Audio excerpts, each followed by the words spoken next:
Okay, so Mr. Starting again with 5.2 part 3. Question 8. The two graphs on the YT graph show the same ball dropped on two different planets. So remember that a YT graph means a position versus time graph. Okay, this means that the object was dropped on the vertical axis. That's why it's labeled Y on the position axis. So you may want to write the word position over here as a reminder. Okay, question A. Which planet makes the ball accelerate more?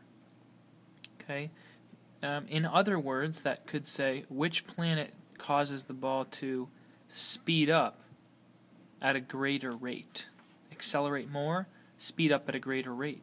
So the hint that I'll give you would be to look at the tangent lines. So if you were to draw tangent lines on this curve, okay, look at and compare two tangent lines. Let's say at 3 seconds. So between right here, maybe draw a tangent line here and compare it to a tangent line here.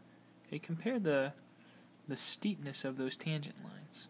Okay, remember slope of YT tells you about velocity. Okay, so one thing you may want to do is even write down, okay, what do I think this VT graph would look like? So maybe I'll come down here and say, so what would this look like on a VT? Well, they're both negative, so they're both going to be in the negative quadrant. This one goes from slow to really fast. Okay, so this one goes from maybe slow to really fast, like that. And this is a straight line here. And then letter B also starts off at slow, but it starts off at much slower. And it never quite gets to as fast of a velocity. So if we were to compare two times, like here and here, we would say, okay, A at this time is faster than B. Same thing here. A is faster than B. So A has, on the VT graph, a steeper slope.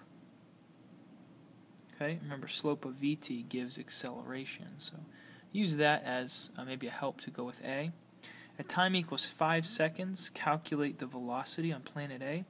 So look at planet A, that's here. Here's 5 seconds. How am I going to calculate the slope on that curve?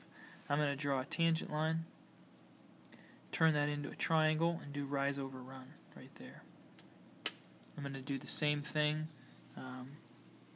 Again, at 5 seconds, here's 5 seconds. I'm going to draw a tangent line, kind of turn that into a triangle, and do a rise over run of that triangle. Okay? So that's how you can calculate what we call an instantaneous velocity. That's by drawing a tangent line and then doing your rise over run technique. So that'll take care of 5. And then number 9. A VT graph, that's right here, shown in the center of the diagram. Describe the situation that would create this. I would begin labeling this velocity graph. What does this mean? What does a velocity that's far from zero mean?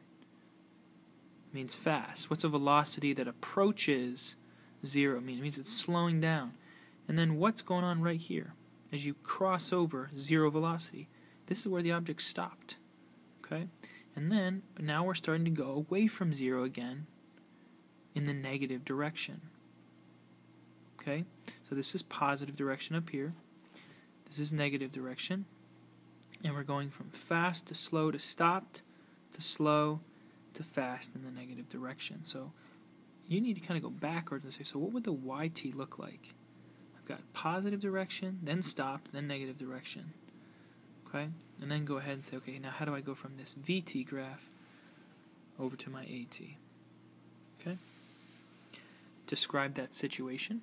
Okay, so what would it look like? What would be happening if you were to get this graph? Think about the video analysis we've done as maybe a help, and then draw the YT and AT, which we just discussed doing. Okay? Make sure you pause the video whenever you've got a question and just kind of think it over, or rewind it if you're at a place where you're having trouble.